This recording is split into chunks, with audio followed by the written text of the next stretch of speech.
To R1 incubation channel. आप सभी लोगों का हमारे चैनल में स्वागत है। आज आपके सामने बहुत महत्वपूर्ण टॉपिक क्लास 11th का फिजिक्स का जो है हमने रखा है और आप इसको समझें। बहुत महत्वपूर्ण टॉपिक है, चैप्टर है सार्वत्रिक गुरुत्वाकर्षण। सार्वत्रिक गुरुत्वाकर्षण, गुरुत्वाकर्षण क्या होता है ये आप पिछली कक्षाओं में पढ़ चुके हैं कि गुरुत्वाकर्षण होता क्या है। तो इस चैप्टर में सार्वत्रिक गुरुत्वाकर्षण के अंतर्गत एक टॉपिक है पृथ्वी तल से ऊपर जाने पर पृथ्वी के गुरुत्वीकरण जी में क्या परिवर्तन होता है। तो देखिए, समझेंगे, बहुत ये प्रूफ इम्पॉर्टेंट है, आप सभी लोग ध्यान से देखें। तो देखिए, हमने फिगर में बताया है आपको कि ये एक पृथ्वी है, ये क्या है, एक पृथ्वी है और ये पृथ्वी का केंद्र O है। यहाँ से जो है ये पृथ्वी का केंद्र O है, यहाँ से पृथ्वी की त्रिज्या आपकी है RE और द्रव्यमान पृथ्वी का है ME। तो देखिए, जैसा कि हमने लिखा भी है कि माना पृथ्वी का केंद्र O, त्रिज्या RE तथा द्रव्यमान ME है। तो पृथ्वी का केंद्र क्या है, O है, पृथ्वी की त्रिज्या RE है और द्रव्यमान क्या है, ME है। तो ये जो ऊपर का हिस्सा है ये पृथ्वी का क्या है, तल है। ये पूरा क्या है, पृथ्वी का तल। तो हमने कहा माना पृथ्वी के तल पर कोई m द्रव्यमान की क्या है, वस्तु रखी हुई है। इस m द्रव्यमान की वस्तु को जो है पृथ्वी तल से h ऊंचाई तक ऊपर ले जाएंगे तो गुरुत्वीकरण में क्या परिवर्तन होगा, इसका हम लोग प्रूफ करने जा रहे हैं। तो यहाँ पर पृथ्वी तल पर माना कि जो है m द्रव्यमान का एक पिंड कह दे या वस्तु रखी है। इसको जब हम पृथ्वी तल से जो है h ऊंचाई पर ऊपर ले जाते हैं तो इसका गुरुत्वीकरण g से बदलकर g डैश हो जाता है, g से बदलकर g डैश हो जाता है। तो देखिए, आपके सामने रखा है कि माना पृथ्वी का केंद्र O, त्रिज्या RE तथा द्रव्यमान ME है। पृथ्वी के तल पर m द्रव्यमान की कोई वस्तु या पिंड भी लिख सकते हैं स्थित हो तो न्यूटन के गुरुत्वाकर्षण नियमानुसार इस पर कार्य करने वाला गुरुत्व बल आपका होता है GMEM बटे कैपिटल RE स्क्वायर। यहाँ ME जो है ये पृथ्वी के द्रव्यमान को दर्शाता है, स्मॉल m जो है वस्तु के द्रव्यमान को बताता है, G यहाँ पर सार्वत्रिक गुरुत्वाकर्षण नियतांक है, RE जो है वो पृथ्वी की त्रिज्या है। हम जानते हैं कि पिंड का भार, आप जैसे जानते हैं न्यूटन का द्वितीय नियम F बराबर ma होता है, तो ऐसे ही हम जानते हैं कि पिंड का भार F बराबर क्या होता है, mg होता है। तो यहाँ पर हम F की जगह क्या रख देंगे, mg रख देंगे। तो mg बराबर GMEM बटे RE स्क्वायर समीकरण नंबर 1 हो जाएगा। ये पृथ्वी के तल की बात, ये पृथ्वी की बात हो गई, पृथ्वी के अंदर की बात हो गई कि पृथ्वी का जब द्रव्यमान ME है और जो है त्रिज्या RE है तब जो है क्या होता है, mg बराबर GMEM बटे RE स्क्वायर होता है। ये समीकरण नंबर इसको 1 डाल देंगे। उसके बाद हमने आपको समझाया है कि ये m द्रव्यमान की जो वस्तु है इसको हम लोग h ऊंचाई तक ऊपर ले जाएंगे। तब देखिए, वही चीज़ हमने लिखा है कि अब माना पिंड या वस्तु m को h ऊंचाई तक ऊपर उठाया जाता है तब इसकी पृथ्वी के केंद्र O से दूरी RE प्लस h हो जाता है। वैसे पृथ्वी के केंद्र से दूरी क्या थी, RE थी। अब वस्तु देखिए आपका यहाँ h ऊंचाई पर है, केंद्र से h ऊंचाई पर, मतलब यहाँ पर वस्तु रखी थी तो ऊपर h ऊंचाई तक ले गए, लेकिन दूरी हम पृथ्वी के केंद्र से पूरी नापेंगे तो हो जाएगा यहाँ तक की दूरी देखिए RE है, ये RE है और यहाँ से यहाँ तक की दूरी h है। तो आपकी टोटल दूरी अगर हम बात करें तो RE प्लस h हो जाएगी। मतलब वस्तु के द्रव्यमान से लेकर पृथ्वी के केंद्र तक की दूरी RE प्लस h हो जाएगी और G बदलकर G डैश हो जाएगा। तो देखिए वही जी डैश हो तब न्यूटन के गुरुत्वाकर्षण नियमानुसार इस पर कार्य करने वाला गुरुत्व बल F बराबर g_m बटे दूरी RE प्लस H का होल स्क्वायर। पिंड का भार हम लोग जानते हैं F बराबर mg डैश यहाँ होगा। यहाँ पृथ्वी के तल की बात हो रही थी तो F बराबर mg था, और यहाँ पर ऊंचाई की बात हो रही है तो F बराबर mg डैश और g_m बटे RE प्लस H का होल स्क्वायर। ये समीकरण नंबर 2 हो गया। देखिए समीकरण नंबर आपने 1 निकाला है, mg बराबर g_m बटे RE स्क्वायर आपने निकाला था, mg डैश बराबर आपने g_m बटे RE प्लस H का होल स्क्वायर निकाला था। अब देखिए आपको क्या करना होगा, 2/1 मतलब समीकरण 2 को समीकरण 1 से भाग कर देंगे तो देखिए आपका क्या हो जाएगा, mg dash upon mg is equal to g_m upon RE plus H का होल स्क्वायर, और अपॉन में ये आ जाएगा g_m अपॉन RE स्क्वायर।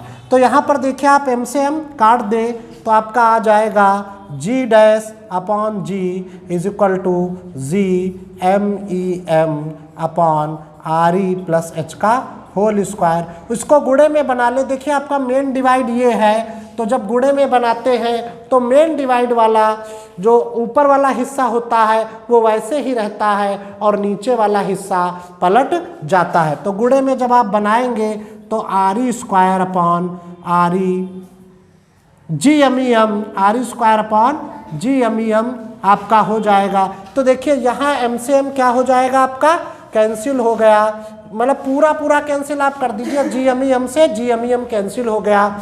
अब आपका क्या बचा, g dash upon g is equal to आपका बचा RE square upon RE plus H का होल स्क्वायर। देखिए हम इसको पलटेंगे तो ये भी आपका पलट जाएगा, g upon g dash is equal to RE plus H का whole square upon RE square. तो जब अलग अलग स्क्वायर होता है तो हम इसको एक में भी बना लेते हैं, तो RE plus H upon RE का होल स्क्वायर हो जाएगा। फिर इसके आगे सॉल्व कर ले, g upon g dash is equal to, तो देखिए RE इसको अलग अलग कर ले, अलग अलग कर लेंगे तो RE upon RE plus H upon RE। अगर आपको इतना हिस्सा सॉल्व करना हो तो आप आराम से सॉल्व कर लेंगे। तो क्या आएगा, ये RE अपॉन RE देखिए हो जाएगा RE अपॉन RE और ये H अपॉन RE का होल स्क्वायर हो जाएगा। और तो आपका क्या बचेगा, ध्यान से देखिए, इसको हम आगे सॉल्व कर लेंगे। देखिए g upon g dash is equal to अलग अलग कर लिया, RE upon RE plus H upon RE। RE से आपका RE कट हो जाएगा तो आपका g upon g dash is equal to 1 plus H upon RE का होल स्क्वायर हो जाएगा। तो अब देखिए आपको क्या करना है, इसको फिर से पलट दीजिए। जब आप फिर से पलटेंगे तो g डैश अपॉन g हो जाएगा और ये 1/1 प्लस H अपॉन RE का होल स्क्वायर हो जाएगा। क्रॉस मल्टी यहाँ पर हमको g डैश का मान ज्ञात करना है, क्योंकि पृथ्वी के गुरुत्वीय त्वरण g में क्या परिवर्तन होता है ये ज्ञात करना है।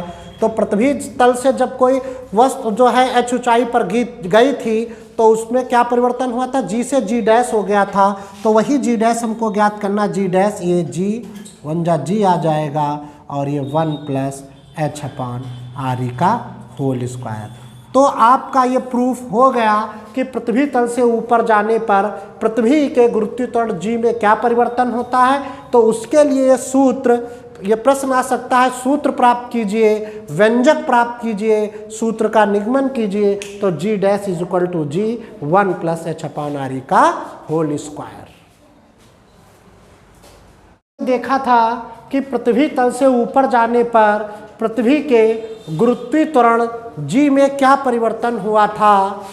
तो अब हम लोग देखेंगे पृथ्वी तल से नीचे जाने पर पृथ्वी के गुरुत्वीय त्वरण g में क्या परिवर्तन होगा।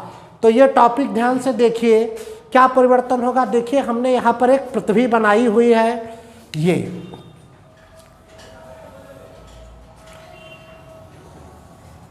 पृथ्वी बनाई हुई है और देखिए पूरी ये पृथ्वी है यहाँ से यहाँ तक, और पृथ्वी से हम h गहराई अंदर की ओर गए हैं। तो पहले मान लीजिए यहाँ पर द्रव्यमान आपका पृथ्वी तल पर स्थित था, स्मॉल m द्रव्यमान, अब h गहराई अंदर चले गए हैं तो यहाँ P पॉइंट पर आपका m द्रव्यमान स्थित है।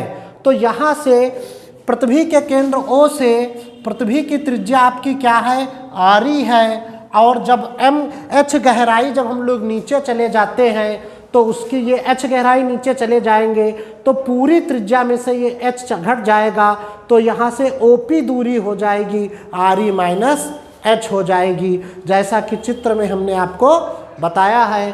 तो देखिए यहाँ पर क्या लिखा हुआ है, चित्र के बारे में लिखा हुआ है कि माना कि एक पिंड P, ये वाला पिंड P जिसका द्रव्यमान स्मॉल m है, यहाँ पर कोई पिंड स्थित है जिसका द्रव्यमान क्या है? स्मॉल m है। पृथ्वी तल से h दूरी नीचे की ओर जाने पर, यहाँ पर मान लीजिए कोई m पिंड स्थित है, पृथ्वी तल से h दूरी नीचे जाने पर ये पिंड कहाँ आ जाएगा? यहाँ पर आ जाएगा और स्थित है। इसकी पृथ्वी के केंद्र O से दूरी, देखिए ये जो पिंड है यहाँ पर अब स्थित है, पहले यहाँ पृथ्वी तल पर स्थित था, अब h गहराई नीचे पर चले गए हैं तो यहाँ P पॉइंट पर ये स्मॉल m स्थित है। तो यहाँ से आपकी जो है इस तल से O तक की दूरी, पृथ्वी के केंद्र से दूरी क्या है? RE माइनस h, जैसा कि आपको इसमें समझाया गया है।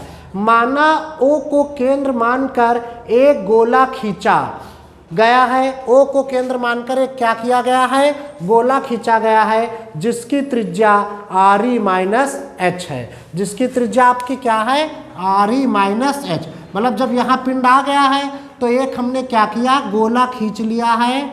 जब h गहराई नीचे यहाँ पर पिंड आया है तो एक हमने गोला खींचा है, तो इसकी त्रिज्या क्या है?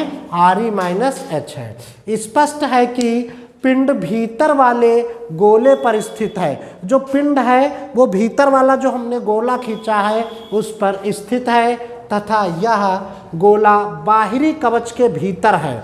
ये जो गोला है, जो बाहरी आवरण इसका देख रहे हो, इसके क्या है? भीतर, मतलब h गहराई पर स्थित है। परंतु किसी खोखले गोल कवच के भीतर स्थित पिंड पर आकर्षण बल शून्य होता है। जब कि क्या कह रहा है पॉइंट देखिए, परंतु किसी खोखले गोल कवच के भीतर, ये खोखला गोल है, इसके कवच के भीतर स्थित पिंड पर आकर्षण बल क्या होता है? शून्य होता है। अतः केवल भीतर वाले गोले के कारण ही पिंड पर आकर्षण बल कार्य करता है। तो इस गोले का द्रव्यमान क्या होगा? m डैश बराबर, कैपिटल M डैश बराबर आयतन गुणे घनत्व। द्रव्यमान होता है, द्रव्यमान बराबर होता है आयतन गुणे घनत्व। आयतन देखिए गोला है तो गोले का आयतन 4/3 पाई RE माइनस h का होल क्यूब होगा। आप जानते हैं 10th में आप लोगों ने पढ़ा है पृष्ठीय क्षेत्रफल और आयतन में कि गोले का आयतन का सूत्र क्या होता है? 4/3 पाई R क्यूब। R वहाँ पर त्रिज्या होती है, लेकिन यहाँ पर दूरी है, दूरी क्या है? RE माइनस h का होल क्यूब, और इंटू रो। रो क्या है? जहाँ रो आपका पृथ्वी का घनत्व है। अतः न्यूटन के गुरुत्वाकर्षण नियमानुसार भीतर वाले गोले के कारण पिंड पर आकर्षण बल F बराबर G m डैश m बटे RE माइनस h का होल स्क्वायर होगा। अब देखिए ये m बराबर क्या था? m डैश बराबर आयतन गुणे घनत्व, आयतन था 4/3 पाई RE माइनस h का होल क्यूब इंटू रो। ये वाला जो m डैश का मान है, यहाँ पर जो न्यूटन का गुरुत्वाकर्षण नियम है उसमें m डैश की जगह पर ये वाली वैल्यू रख देंगे। देखिए F बराबर G गुणे, यहाँ पर m डैश की वैल्यू हमने रख दी है 4/3 पाई RE माइनस h का whole cube into rho into m upon RE minus h का whole square. RE minus h के होल स्क्वायर से यहाँ से होल स्क्वायर कट जाएगा तो आपका सिर्फ बचेगा RE माइनस h। तो देखिए यहाँ हमने लिखा F बराबर जी गुणे, बाकी सब वही रहेगा, जी गुणे 4/3 pi R E minus H, क्योंकि इसके स्क्वायर से स्क्वायर यहाँ कट जाएगा तो एक आर ई माइनस एच बच जाएगा, और इंटू रो इंटू एम। हम जानते हैं कि F बराबर क्या होता है एम जी डैश, तो यहाँ पर F की जगह क्या रख देंगे एम जी डैश, और बाकी पूरा ये यहाँ से यहाँ तक वैसे ही लिख लेंगे, समीकरण नंबर 1 हो जाएगा।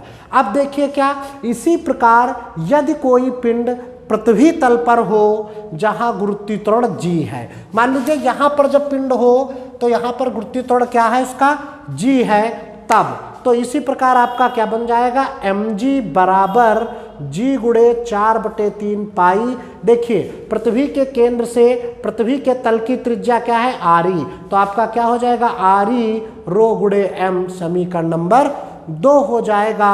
अब उसके बाद हम लोग 2 को 1/2 कर देंगे, 1/2 कर देंगे, 1/2 करेंगे,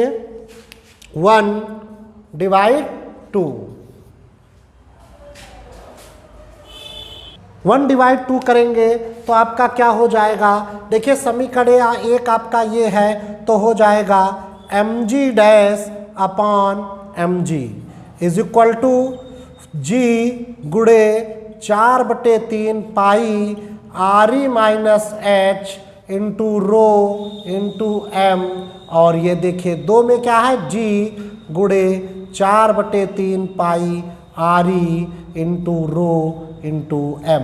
तो देखिए g से g कट जाएगा, 4/3 पाई से 4/3 पाई कट गया, और रो एम से रो एम कट गया, तो आपका सिर्फ क्या बचा are E minus H upon R E.